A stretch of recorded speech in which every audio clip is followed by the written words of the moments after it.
Hi, welcome back to the channel. This is a video about 7 things that are within your control that can make a huge positive impact on your financial plan. And really, this video is the crux for why this channel exists, because I want to be talking to my clients about controllables. Very rarely will you hear me talking on the channel about the investment returns, which are great or they're terrible, because those things are completely outside of our control. These 7 things are within our control and all make a big impact. So let's get started.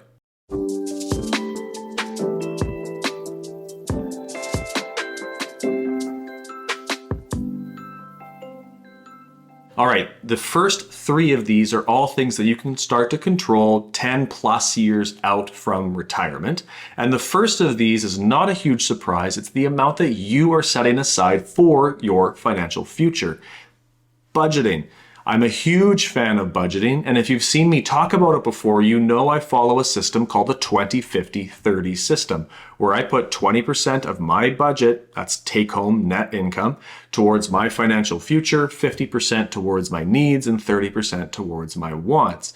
The old rule of thumb of save 10% for your future, in my opinion, is dead, and this is being replaced by needing 15 to 20% of your take home being invested. So I encourage my clients to get to 20%, which is not always the easiest thing by any stretch of the imagination, but that's absolutely what I encourage. Either way, whether you're getting to 20% or not, the amount that you are setting aside for your future is within your control. All right, number 2 is your asset allocation. What I'm not talking about with asset allocation is specific stock names or specific bond names. What I am talking about with asset allocation is your mixture between fixed income and equities. Equities being well-diversified investments that are more focused on growing your portfolio, whereas the fixed income is also well-diversified, but it's more focused on safety and stability. Asset allocation is very, very important, and I frequently meet people who are either too conservatively or too aggressively invested. It takes into consideration both your risk tolerance, which is your psyche and your relationship mentally with risk, and your risk capacity, which is more kind of on paper, how many years do you have left, things like that. And we kind of put those together to find a really proper asset allocation for our clients. But that is something that is absolutely within your control. All right, the third and final thing that you should really be prepping 10 plus years out for your financial plan is ensuring that you have a safety net, or ensuring that you have a buffer really for when you get to retirement. And there's a book out there called the 3 bucket strategy, which I like conceptually, where you have a short-term bucket, a medium-term bucket, and a long-term bucket of money. I find practically that's just not really how most people set up their money. It's really, there's a short-term and a long-term. And really what I'm getting at is ensuring that you have maybe a year, if you're more conservative, maybe 2 years worth of your spending set aside in something that has very, very low risk, but gives you some form of return. Now, we happen to be in an environment where you can get decent returns on GICs or high interest savings ETFs, things of that nature. So that's a bonus. But ensuring that you have that money set aside so that when inevitably there's a market downturn, you give your long-term money the time that it needs to recover. All right, so now you're within 10 years of your retirement.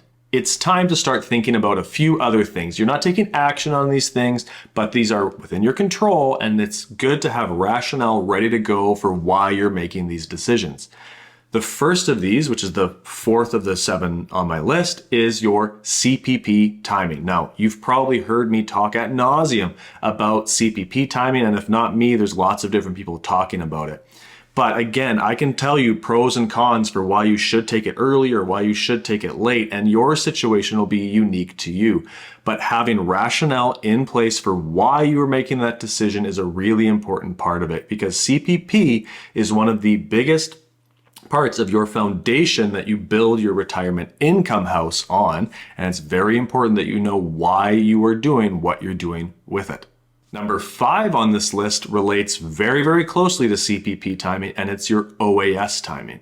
Now with OAS, unlike CPP, you do not have an early option. You can only take it at 65 or after, latest being 70. And the advantage of delaying OAS isn't as robust as delaying CPP. So generally, if I'm recommending delaying one, it's going to be CPP. But if you are considering delaying both, which puts a lot of pressure on your investments if you're retired, that's again an important thing to consider. Why would I be doing that? Am I in a position to do that? What kind of OAS timing should I be looking at? Again, it's within your control and it has a pretty big impact. All right, so the last two on this list are really things you need to start thinking about and really getting dialed in when you're within about 5 years from retirement. The first on this list, or number 6 on the overall list, is your withdrawal order. Where will you be taking your withdrawals from first? Is it the RSP? Is it the TFSA? Is it the non-registered account? And why? And again, everyone's situation is a little bit different. In general, I'm a fan of leaning on the RSPs first. And it's not so much about the RSPs, although there's lots of advantages to that, like the meltdown, but it's more about protecting the TFSA. I love TFSAs. I think they're the best type of account that most of us have access to. And I want to protect it as long as I can.